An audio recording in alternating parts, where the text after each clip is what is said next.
time is running out. More information on how to secure your vote in the city elections this May. Stay tuned to find out why this local bar is the perfect place for you. And gas prices rise back up. Continue watching to find out why. Broadcasting live from the University of North Texas, this is ntTV Nightly News.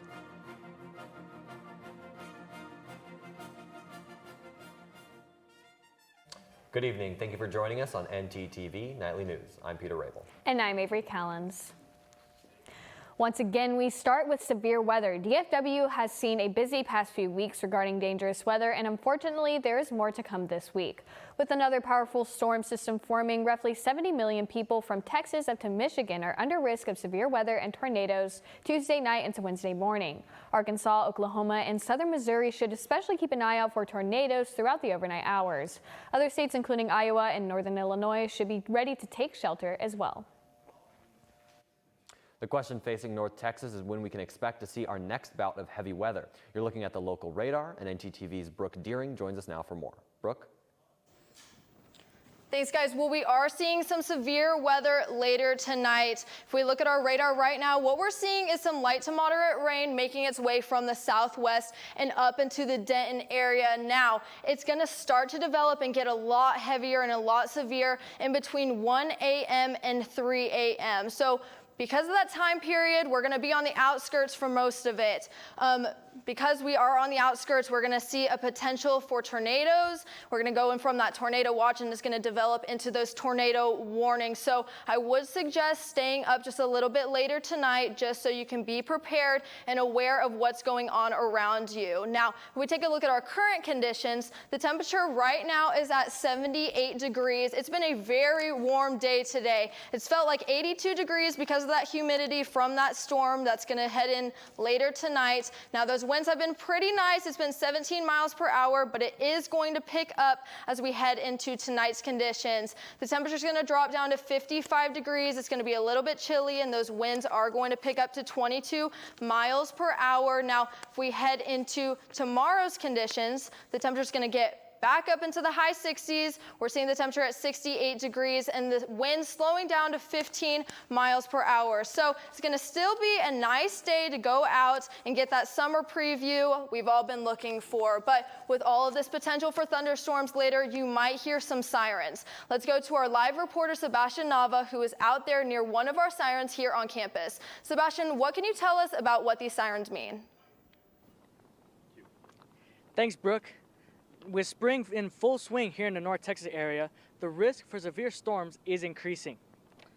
With the higher risk of severe storms, you may hear warning sirens in the area alerting you to stay inside and seek shelter.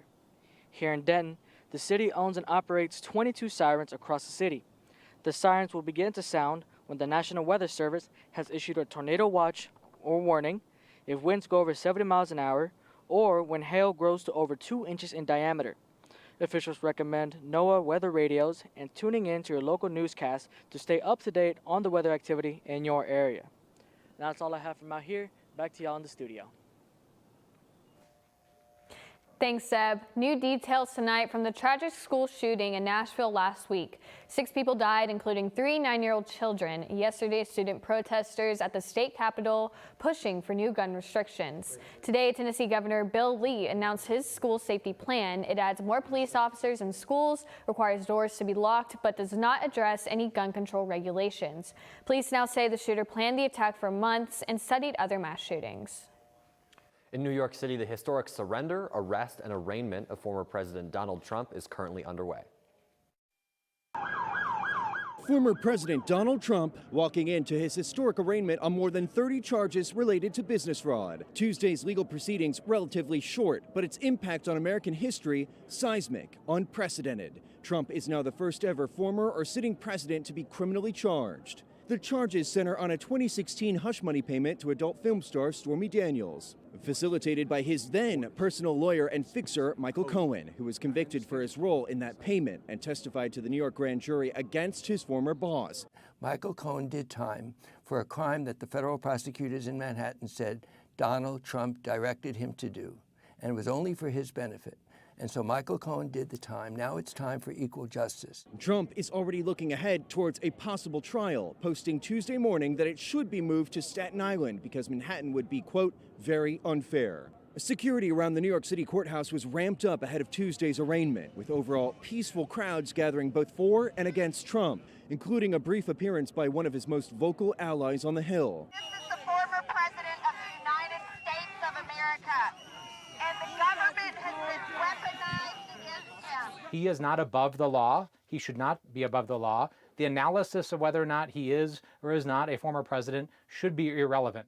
The next step for Trump, back at home at Mar-a-Lago Tuesday night, where his lawyers have said they'll dissect every charge in the now unsealed indictment and plan their defense. In New York, I'm Mike Valerio reporting.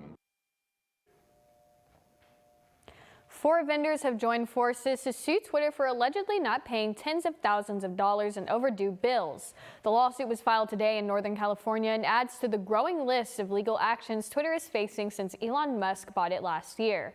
The outstanding bills range from $40,000 to $140,000, and Twitter did not immediately respond to a request to comment about the lawsuit. Elon Musk has recently been seen dethroned from the world's top billionaire. Bernard Arnault, chairman of French luxury goods, has become the new most valuable human. Arnault has a net worth of $211 billion.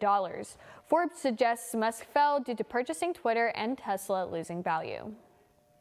Coming up, an announcement relating to the current surge in gas prices. And civilian takes action in dealing with potholes. Stay with us.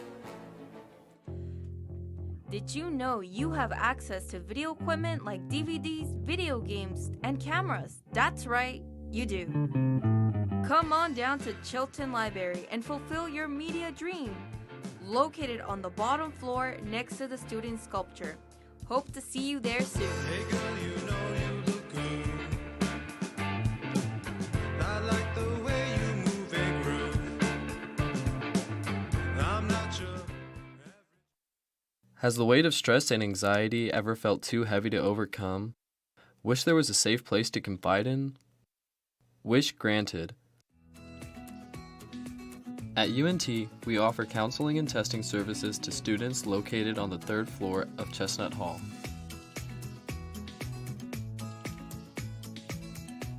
UNT, we're here for you.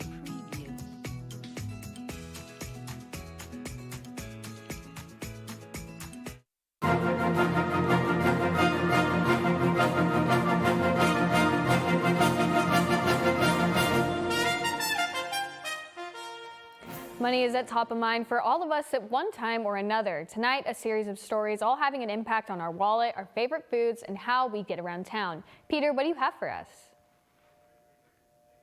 Thanks, Avery. First, if you work for Walmart, you might have some new concerns about job security. Walmart has decided to lay off over 2,000 warehouse employees across Texas, Pennsylvania, Florida, and New Jersey. Walmart claims they're letting employees go because of less shopping from consumers due to inflation. The giant retailer says it expects slower growth this year, but those employees who are keeping their job, Walmart is raising the minimum wage from $12 to $14 an hour. Although Walmart may be seeing less business with the recent inflation, there is one restaurant item that has been increasing in popularity. Crispy chicken sandwiches are flying off the shelves, so much so that restaurant operators are now increasing prices of the sandwiches to meet demand. The problem, of course, is that higher demand is driving up costs for the small fast food restaurants. There are fewer chickens for all those chicken tenders we've been eating, and that's a staple here on a college campus. Unfortunately, the price to drive and go and get your chicken sandwich will be raising as well. Gas prices have been on the upswing, and yesterday OPEC announced it was cutting the amount of oil it produced through the end of the year. The timing for this is bad because drivers have been planning their summer driving and the change in gasoline types. So hang on, it'll be several weeks before gas prices stabilize, and we can expect to see an increase in gas prices from 3 to 10 cents per gallon. Thanks, Peter. Well, instead of driving to your vacation destination, how about flying? Dallas-based Southwest Airlines is bringing back a popular promotion that will make your trip a little cheaper. Southwest Buddy Companion Pass allows travelers to bring a friend to their destination for free. Southwest frequent flyers are able to register before the promotion when they purchase a ticket online, and then the Companion Pass will be in their account. The Buddy Pass will be available between August 15th and September 30th, and it is good across all domestic routes. And in case those airfares do change, Google is testing their new software that will automatically find the cheapest flight to your destination for you. However, unlike other current programs that already exist, Google will monitor the price of the flight every day until the departure. If the fare decreased after you paid for your ticket, Google will pay you back the amount you overpaid. This is some fascinating new technology, and we'll see what other softwares come out to save consumers money. And if you're looking to fly anytime soon, then the weather is something you definitely need to keep in mind. Our weather anchor Brooke Deering has some exciting weather updates as spring finally settles in. Thanks, Avery. Well, taking a break from that severe weather right now, I want to take a look at how nice the weather's been across North Texas today. If we take a look at our local map, we're seeing temperatures range in between the high 70s and the 80s. Now, I'm seeing a lot of 77-degree temperatures, especially in Bowie, Decatur, and in Sherman, but we're also seeing those 80-degree temperatures. We're seeing Dallas at 81 degrees and Sulphur Springs over here at 80 degrees. Now, if we take a look at our regional map, we're seeing the same kind of temperatures going 70s to 80s, except Abilene right now almost into the 90s at 88 degrees. Oklahoma City at 81 degrees, and Denton getting there still at 78 degrees. So now if we take a look at our 7-day forecast, we're going to see that it's been a pretty steady week this week. We're going to see the temperatures increase as we head into the weekend. We're seeing it go from 68 degrees all the way to 85 degrees next Tuesday. Now those clouds are going to keep rolling in. It's going to be cloudy from Wednesday to Sunday, with Thursday and Friday being our cloudiest days, with Thursday at a high of 68 degrees and a low of 46 degrees, and then Friday at a high of 63 degrees and a low of 49 degrees. But it should be a nice weekend. We are seeing a little bit of a chance of rain on Saturday with a 22% chance. Those winds slowing down, so hopefully we don't see too much rain hitting us on those days. But as we head into Monday, we're seeing the high at 82 degrees and the low at 57 degrees. And then on Tuesday next week, we're seeing the high at 85 degrees and the low as 62 degrees. Both of those days are going to be pretty sunny. So that's all I have for weather. Back to you at the desk. Thanks, Brooke. Unpredictable weather isn't the only thing you can expect here. You can also find nature in unexpected places. One Denton man found a creative way to expedite a problem in his own neighborhood with the help of a tree and some festive lights. Living Green reporter Kayla Bumpus has the story.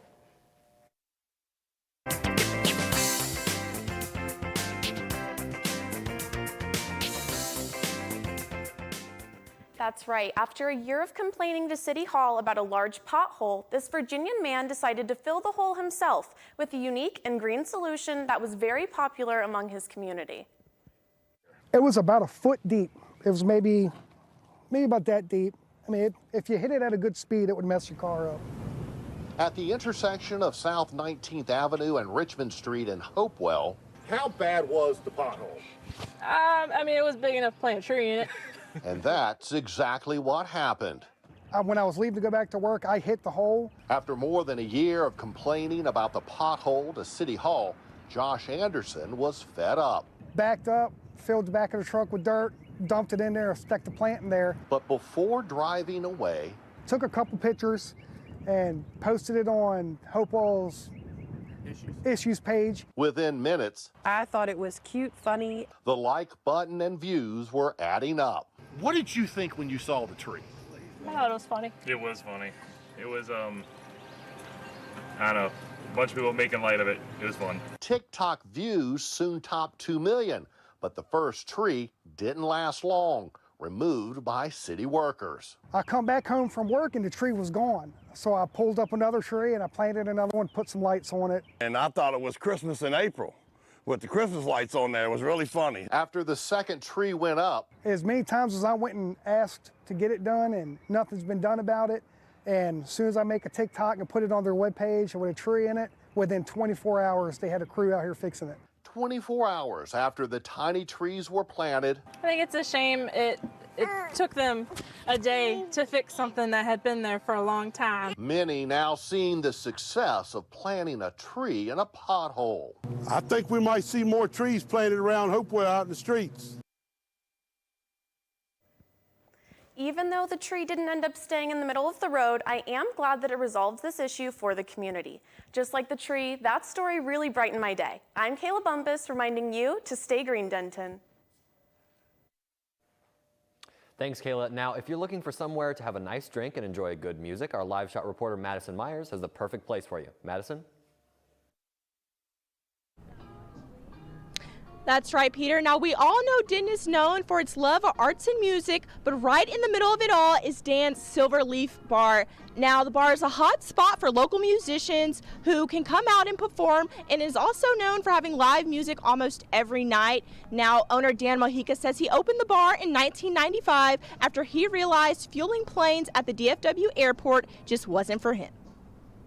My grandparents had a ranch outside of town, Bartonville, small town.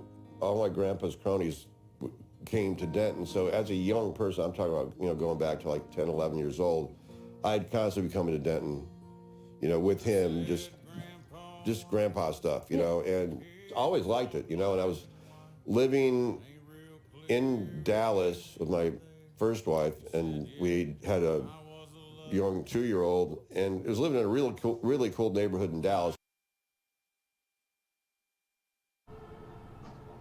Now, you can visit Dan's Silverleaf Bar any day of the week, located on 103 Industrial Street. That's all I have for now. Back to you all at the desk. Coming up is the preparation to vote here in Denton. And see a squirrel become an athlete for tasty treats. We'll be back. Good job, guys.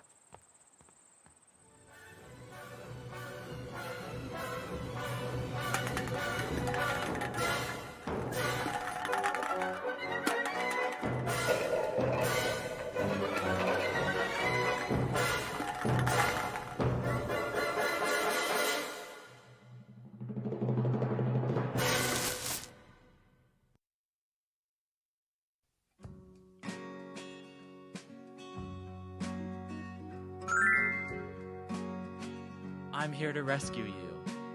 Oh, my prince. No so fast.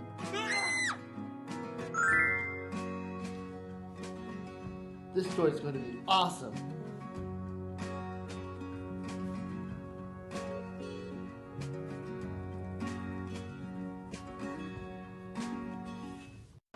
Can I see your voter registration, please? All right, you're good.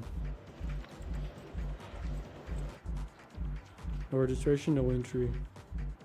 All right. Let me see your voter registration card, please. I'm not registered to vote. No registration, no entry. Dude, my friends are already in there. No registration, no entry. What the? Join the club. Register to vote today. Oh, hey, didn't see you there. Let's get started. This is a motor vehicle. This is the blinker mechanism. To use it, push it up for the right blinker and down to go left. You're welcome. It was easy.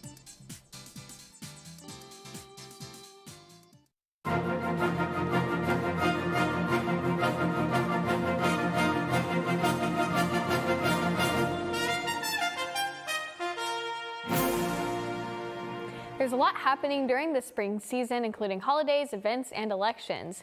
May voting is just around the corner, and there are some steps you may need to take in order to secure your position to vote. Our reporter Maya Nicholson has the latest on what you need to know. Thanks, Avery. If you live in Denton and are interested in voting in city elections this May, right now I would suggest that you make a note, reminding you to check if you are registered to vote after this newscast. If you already know you are not registered, you are running out of time. The last day to register for May elections is this Thursday, April 6th. Now there's a lot on this May ballot, like recall elections and billion-dollar bonds for school improvement. So if you want to get in on this action, you can check votedenton.gov to see if you are registered. Again, if you want to cast a vote this May, the last day to vote is this Thursday. For more information on how to register to vote, you can check votetexas.gov. Back to you at the desk. Thanks, Maya. One of the items on the ballot is a plan to expand education. We all know education is a great investment and even pays off for furry little creatures. Janine Moose has more. What does this California squirrel have in common with these humans? Ringing for service can drive a person squirrely. I heard this like incessant ringing noise, and I was like, what is going on? And my coworker was like, oh, we taught the squirrel to ring the bell. Grad students and researchers at this Berkeley microbiology lab enjoy feeding a squirrel who comes to their window ledge, but recently they trained the squirrel to ring the bell to get a treat. Good job, Cloyver! They named him Cloyver after a famous microbiologist, Albert Cloyver. Online posters were smitten, though someone griped, he only gets one almond after all that? I think we don't want the squirrel to rely on us as the main source of food. They trained Cloyver by making the bell ring whenever he begged, and if he happened to strike the string waving his paws, he got a nut. But the peanut gallery complained, lower the bell, geez. So they not only lowered the string, they gave the squirrel a step stool mug. I lengthened the string, I caved to the criticism a little bit. In the immortal words of Lurch, you rang.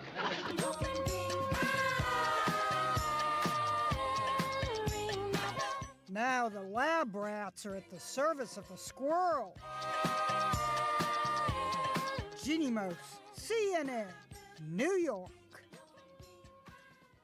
These little guys are not the only ones in training mode today because there are a number of athletes preparing for some exciting games. That's right, Avery. I think Armando came over to the desk to tell us just about that. Oh, yeah. These athletes are doing a whole lot more than just training. I'll show you what the passion for the playoffs looks like right here in DFW when we return from break.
I'm here to rescue you.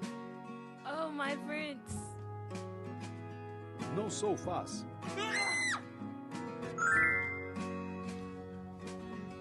This story is going to be awesome.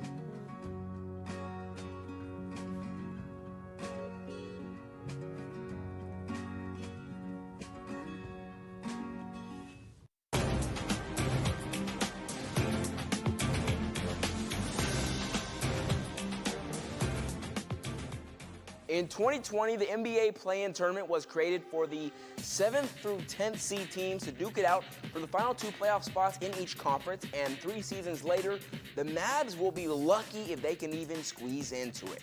The Dallas Mavs are on a 3-game losing streak entering the last week of the NBA's regular season. The most recent game was an overtime loss on Sunday, coming in frustrating fashion through Kyrie's foul that led to Trae Young putting the nail in the coffin with 2 free throws after being Western Conference finalists just a year ago. Dallas now sits at the 11th seed. They would most likely need to win out the rest of their schedule to even steal a playoff spot from the Oklahoma City Thunder, who are a game ahead of them at the 10th seed. With that being said, Mavs fans, I have good and bad news. Good news, all the remaining games will be played at home, and 2 of their last 3 opponents are below 500 record teams. Bad news, 2 of their 3 straight losses have come from below 500 teams, so it might not even make a difference. The Mavs saga continues when they host the Sacramento Kings tomorrow night at 7:30 p.m. On to the baseball diamond. UNT softball is back at home tonight, taking on Tarleton at Lovelace Stadium. The Mean Green are sitting at 20-16 on the year and middle of the pack in conference at 6-6. They're coming into tonight's matchup after dropping their last conference series against UAB over the weekend. Tarleton will be a bit of a look in the mirror for them as the Texans have a similar record at 20-19. First pitch was at 6 p.m., so you can stream the rest of the game tonight on ESPN+. That's your look at sports for tonight. Back to you guys at the desk. Thanks, Armando. Hey, Peter, have you ever been lying in bed, scrolling through your phone, and then you drop it on your face? Imagine if that was 2 pounds heavier. I don't want to imagine that. It's already like embarrassing enough when it's just with me. I wouldn't want it to actually hurt.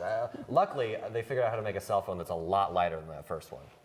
Yes, a lot has changed since then. Did you know that the first cell phone call was made about 50 years ago by Martin Cooper on the sidewalk of Manhattan? He was an engineer at Motorola and decided to make the call out to his cell phone development competitor. A little salty in my opinion. Well, he may have figured it out back in 1973, but it was still 10 years before a consumer version of that one-foot monster was released to consumers for almost $4,000. I doubt many people had a cell phone for a while. That's right, but today about 97% of Americans now own a cell phone, and it's kind of hard to imagine life without one. Thanks for watching ntTV Nightly News. Join us again tomorrow at noon and tomorrow evening at 6 here on North Texas Television.